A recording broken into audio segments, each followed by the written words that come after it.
Hey everybody, I'm John. I collect cards. It is Monday, March 6th. Hope you all had a great weekend. I had a real nice weekend and a pretty nice Monday too. But first off, you're probably wondering, what the heck am I doing with these two hats just sort of like side by side? Why am I starting this video with that? Well, for one thing, my alma mater, Drake University, wrapped up a Missouri Valley Conference basketball tournament championship yesterday in St. Louis. I was very excited about that. Unfortunately, I was not able to make the trip down there this year, but they're dancing. So in a week and a half or so, we'll be somewhere. Hopefully, winning a first round matchup this year. But anyway, just thought I'd share that. Pretty excited about that. It's for them, they are red hot. They've made the tournament 2 of the last 3 years. So that is for us Drake Bulldog alumni, it's not a small deal, so it's pretty cool actually. They've had a great year, and they got some really nice players, veteran team actually, and so they'll be an 11 or 12 or 12 seed, something like that, that teams will not want to play. So we'll see what happens with them. But the other hat I have out here is my New York Giants cap with, and the reason I'm showing this is because, well, for one thing, I probably would have been a New York Giants fan if they never moved to San Francisco, because my dad and my dad's dad were both New York Giants fans. And the reason, well, I'll keep it on camera for a little bit while I share a few things here, but I thought today would be a good kind of time to share a few cards of, well, probably arguably the greatest baseball players ever played. I'd certainly make the case, and a lot of people do, and I certainly don't disagree with them. Of course, that's number 24, Willie Mays. I just got this in the mail today. If I can get it out of the fluorescent light bulb above me. This is a really cool, unique piece. And I wouldn't be surprised if several of you maybe had seen this recently.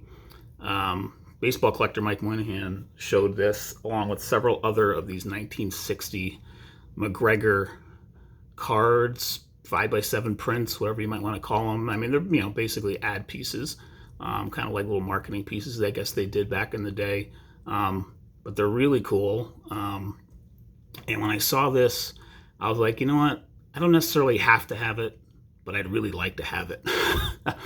And so I reached out to Mike, and we pretty quickly worked out a little deal. And it was actually a very fair asking price. And so that all worked itself out, just arrived today. So thank you, Mike, for making the deal and all that.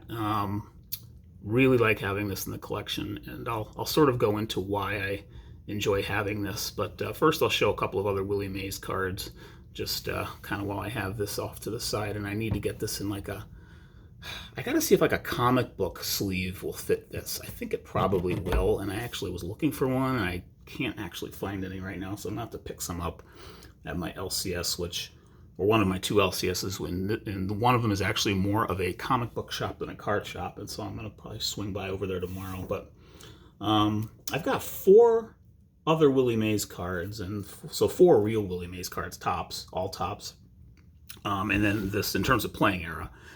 So I just thought I'd show them really quick because, so this one, first off, is the one that I have graded so far. It's my 1954 Willie. Got it graded last year. Came back a 3, which I thought was a very fair grade. On the surface, it looks maybe even better than a 3. It's got some paper loss there, but it actually does have a wrinkle back here. I can never remember which side. It's either here or here, and it goes to about there on either side. I can't actually remember which side it's on, but I really enjoy having this card. This is my only graded Willie at the moment, but I am going to actually send in my next submission to SGC, which is probably going to be at the end of this month, I think. I'm going to do another 10-carder to kind of bring the cost down a little bit, and it feels like, 22 still isn't great, but when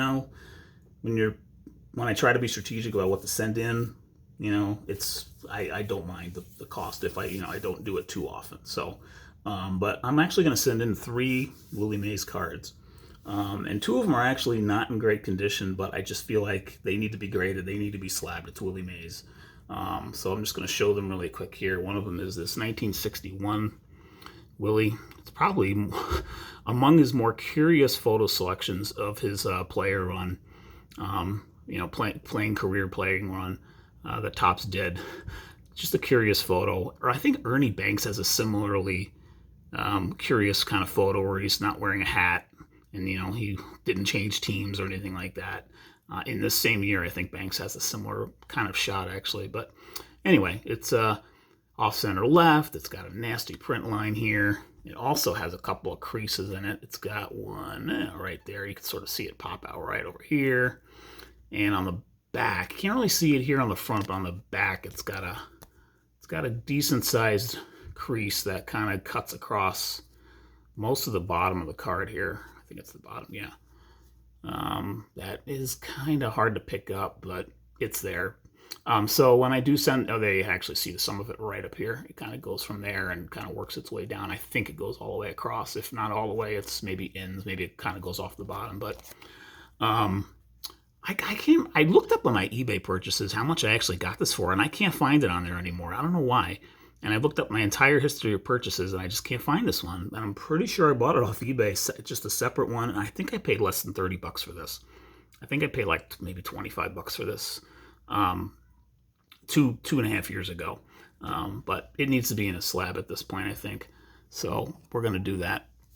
And we'll move this off to the side now. So that's one card I'm going to send in. The next card I'm going to send in, just going to move that a little bit just to the side for a little bit. Next one I'm going to send in is also not in great condition. It's 1966 Topps Willie Mays. I shared this one other time, I believe. Picked this up maybe 6 months ago. Actually, maybe it was more like, I guess it must have been almost a year ago now. Got this at a local card show. And it was a day where I actually sold a bunch of Bowmans from like 21 or whatever, a bunch of parallels and whatnot, and got a pretty good price for them, I think. So basically, I got this essentially for nothing. I got this essentially in a trade, I guess you could say. So it is number one in the set, so the condition, of course, is very condition sensitive. What I did like about this, though, is that there aren't, at least from what I can tell, any actual creases. It's just got tons of wear and it's very off center. So when I do send it in, I'm hoping this could, if it could eke out a 3, that would be probably a little generous. But I'm hoping it can get like a 2.5, maybe, that SGC could do for me on that one.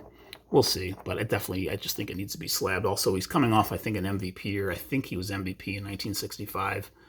What are those numbers? If it can get into focus there, 52 homers, 3 saves. I'm pretty sure that was his second MVP year, was 65. So I'm going to send that one in. For this one, very good chance it's going to be a 1. I'm hoping I can get a 1.5. If it were to get a 2, I'd be shocked. But I'm hoping for a fair on that one. And then the last of the 3 new ones I'm going to send in, or not new ones, but 3 that I'll newly send in for grading, is actually a really nice one. It is his 1958 All-Star card. Quick little bit about this one. This was in my LCS, the one that sells the comic books along with the cards. The other LCS in town is more of a coin shop and sells cards on the side. But this one had been in their kind of their vintage display case for a few months, and they kept marking it down. Like, I think they had it priced too high. They had it, I believe, at $250 originally, and eventually they came down to $125. And at that point, I was in there maybe a month ago, and I was thinking, all right, I'm not gonna jump today, but if it's there the next time I'm there, I'm gonna make the play for it and get it.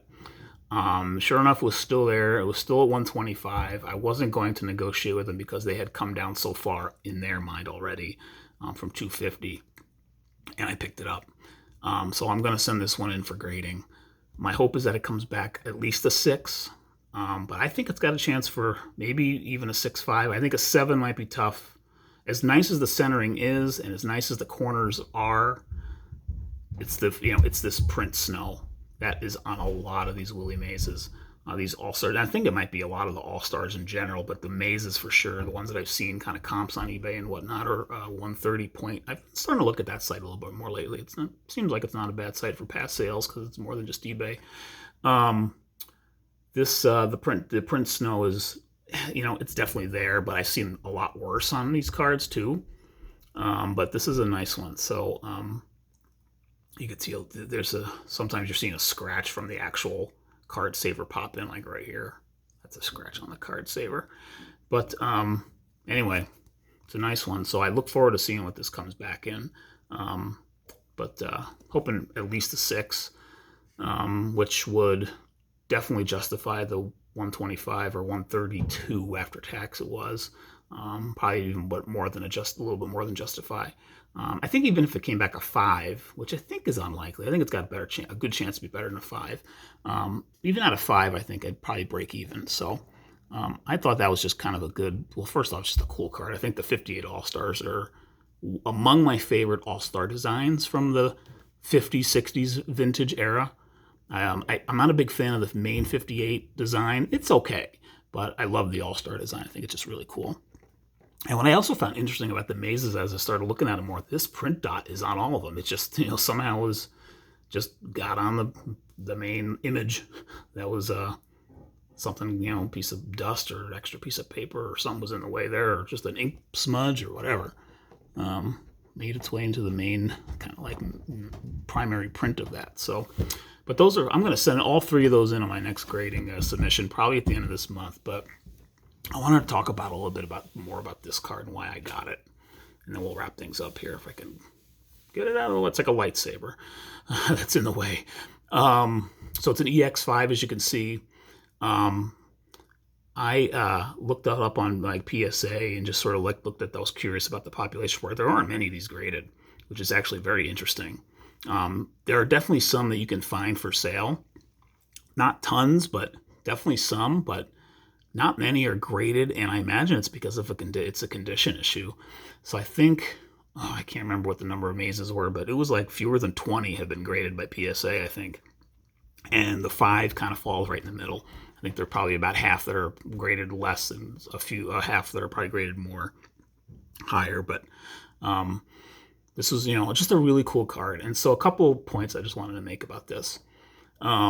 First off, McGregor, which, actually I just read something about their whoever owns the McGregor brand name at this point is actually looking to bring back McGregor golf clubs. Like I found like some set of irons that they're trying to bring back the name, because that name really fell out of favor for years and years. But in this era, they were still big. And decades before they were huge, especially in golf. They go all the way back to like Tommy Armour, and that name kind of like they carried that for a long time. But I was doing a little research on the McGregor history actually when I kind of was thinking about getting this, and right after I purchased it. And like, I guess in this era, in 1960, Brunswick, which many of you might know is kind of like a bowling company, Brunswick actually owned the McGregor brand for, I guess, in this era, and it was kind of, not chaotic, but like it was financially not doing great. Having that was just like, I don't know, it was just issues there. But it eventually changed hands several times from then on. And then it, kind of, I think even Dick's Sporting Goods owned the McGregor brand for a time, and now I think it's in some kind of private hands, but they're trying to resurrect it, which is interesting. But so the McGregor name, why it resonated with me was that was my first baseball glove. So it was a McGregor back in like the late 70s or early 80s.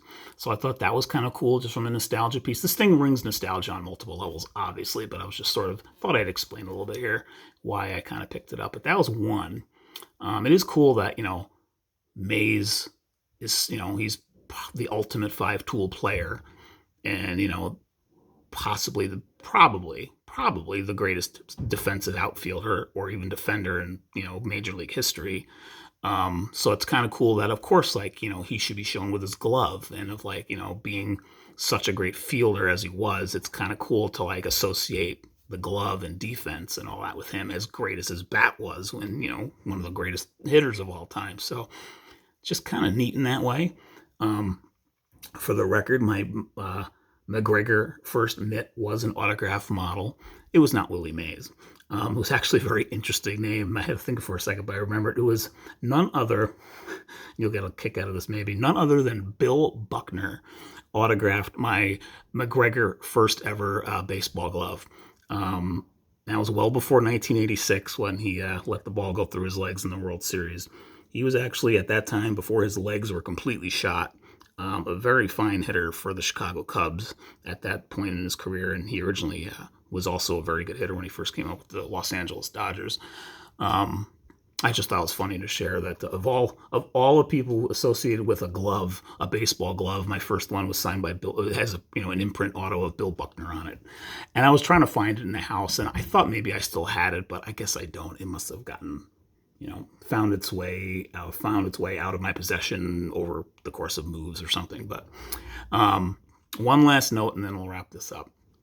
And if you're still with me, I appreciate listening. But it's the Say Hey Kid, and I've really been watching a lot of stuff about him on YouTube lately. He's just, he's the greatest. You can make the case anyway, obviously.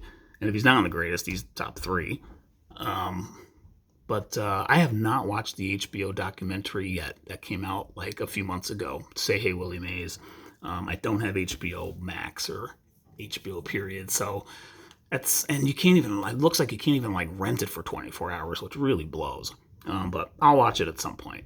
But I have been watching some other cool, interesting, documentaries on Mays over the years recently, which are just cool to see. I mean, he's currently he's the best, the greatest living ball player, still right now. So it's I don't know, for some reason that sort of had entered my mind in recent months. And so that's why I want to send these in. It's time to do it. And that's kind of why I made the jump for this card. But one last thing I've been meaning to get to. So my dad and my grandfather were both New York Giants fans, as I mentioned. They lived on the Upper East Side of Manhattan. And I know my dad, how he made it to the Polo Grounds many times, I'm not exactly sure. Did he take the bus, the subway, a combination of both? Probably. Is he... supposedly he went to a lot of games as a kid, even though by the time they moved, he was 12 when they moved. So, he probably did make it to a lot of games if I had to guess. But I know for a fact that they were still big Giants fans after they moved to San Francisco and before the Mets came to be. And what I like about this card is that it falls right square in that time where the Yankees were the only team in New York at the time, and my dad and my grandfather would never, ever root for the Yankees. My grandfather eventually became a pretty big Mets fan, and my dad became a Red Sox fan in 1967 during that pennant run. But so there was a time where we were going through some stuff in my grandparents' old apartment in Manhattan, and I don't have these, unfortunately, because I just was not back in the hobby yet, and I was so out of the hobby at the time that it just didn't occur to me to take them for whatever reason or hold on to them, and so I just never came away with them. But I found some old. I had to look them up recently. I believe they were 1961. 5x7s of the San Francisco Giants from J Photo Publishing. I believe it's JAY. I think that's who the company was, because you could find them on eBay, and I believe the photos that I've seen on there look kind of similar to what, in terms of the lettering of the names of players and stuff, what I had found. But they had several. I found several of those photos just sort of lying around in the apartment, and